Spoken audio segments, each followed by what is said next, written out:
Ué.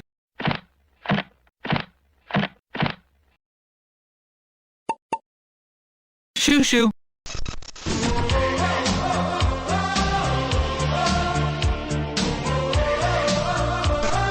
E aí galera do Arqueiro Cósmico, Will Papeteiro na área, trazendo aquele conteúdo cósmico que vocês tanto adoram, né? Hoje é dia de embarcar numa jornada intensa, desbravando a genialidade de Will Wright, meu xará, e mago dos games de simulação. Então aperta o cinto que a viagem vai ser longa e cheia de curiosidades. Will Wright, nascido em Atlanta, Georgia, em 20 de janeiro de 1960, começou sua trajetória de maneira no mínimo inusitada. Inicialmente ele era um cara interessado por arquitetura, porém Wright em certo momento mergulhou de cabeça no mundo dos games. E o resultado foi simplesmente épico. A viagem de Will Wright no mundo dos games começou em 1984 com Radio Buggling Bay. Um jogo que basicamente você destrói as coisas. Porém, fazendo esse jogo, ele descobriu que era mais divertido construir as coisas do que destruir. O título já demonstrava a criatividade dele e a visão única de designer. Entretanto, foi com o lançamento de SimCity em 1989 que Wright fez história. E cara, esse foi um jogo que eu joguei muito. Principalmente a versão de Super Nintendo. Jogava demais, era épico. Eu podia construir sua cidade e podia depois lançar alguma catástrofe nela, que eu sempre fazia, sempre construía minha cidade. E sem motivo algum, vozes na minha cabeça talvez, eu ia lá e lançava um Godzilla na minha cidade pra ver o Godzilla destruindo tudo. Ó, a cidade que eu fiquei semanas construindo, jogando todo dia depois da aula. Sinais de que você pode ser um psicopata. SimCity foi mais que um jogo, foi uma revolução na forma como encaramos os jogos eletrônicos. A Maxis, empresa que foi fundada pelo Will Wright, só decolou, ela só crescia. Mano, papo reto mesmo. Vou ficar batendo boca, vou fazer dinheiro, malote com a tropa, ficar tranquilo. E nesse momento, o mundo dos simuladores ganhou um novo protagonista, Software Toy.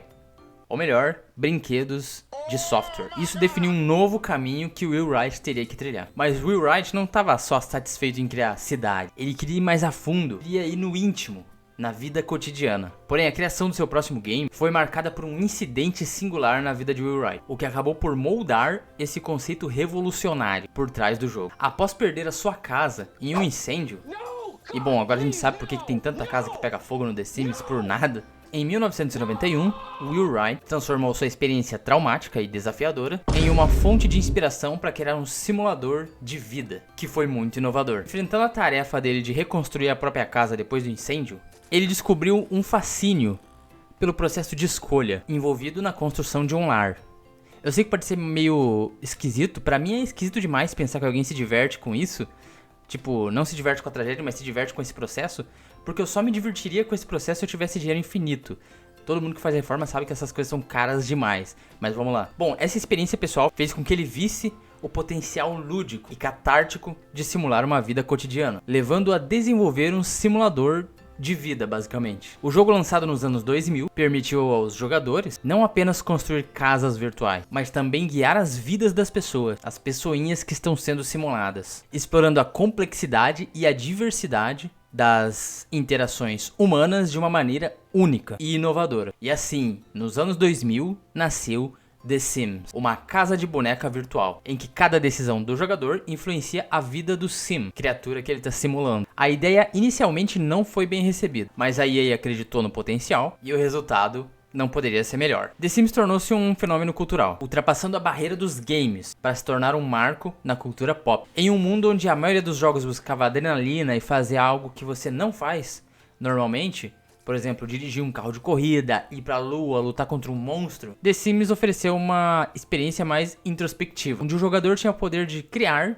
e destruir vidas virtuais. E bom, às vezes grandes corporações podem ter dificuldade de entender uma visão única de um criador. O equilíbrio entre a visão artística e as demandas comerciais nem sempre é fácil. E o próximo projeto ambicioso de Will Wright seria testemunha disso e iria sentir na pele. Bom, Will Wright já tinha desenvolvido um simulador de cidades e um de pessoas. Alguns diriam até na verdade que The Sims é um simulador de vida. Porém, para ele ainda faltava uma coisa. Na verdade, muita coisa. Ele queria o simulador supremo. Imagine você cuidar de uma célula que evoluía para uma criatura, depois para uma criatura mais complexa e assim por diante, sucessivamente. Até que então você estaria cuidando de uma tribo, depois uma civilização, um país e por fim um mundo. Mas você acha que parou por aí? Não.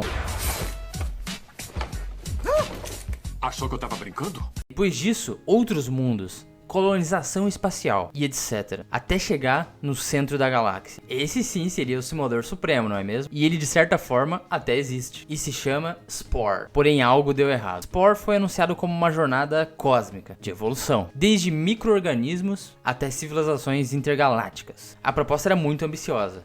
Era científica e promissora. Contudo, o que começou com uma visão grandiosa de um homem sonhador, acabou sofrendo mudanças significativas sob a pressão da EA Games. O projeto original do Spore, que tinha a intenção de explorar conceitos científicos e a evolução biológica, foi adaptado para atender uma audiência mais ampla. Algumas das características mais complexas foram totalmente simplificadas, e a promessa inicial de um jogo profundo e científico foi comprometida. O desenvolvimento de Spore foi uma jornada épica, como game, e ela levou o Will Wright a explorar os limites da criatividade e da inovação, e ele conseguiu. Porém, durante o processo, surgiram dois times distintos, cada um moldando uma parte única do game. O time que a gente vai chamar de time da fofura surgiu como uma resposta à crescente demanda por jogos mais acessíveis e familiares. Com o sucesso estrondoso do The Sims, a Electronic Arts EA e alguns membros da equipe de desenvolvimento buscavam replicar a forma de jogabilidade e carisma, que era de fácil compreensão e fácil de assimilar. Esse grupo viu no Spore uma oportunidade, a oportunidade de criar criaturas adoráveis, planetas coloridos e uma experiência mais descontraída.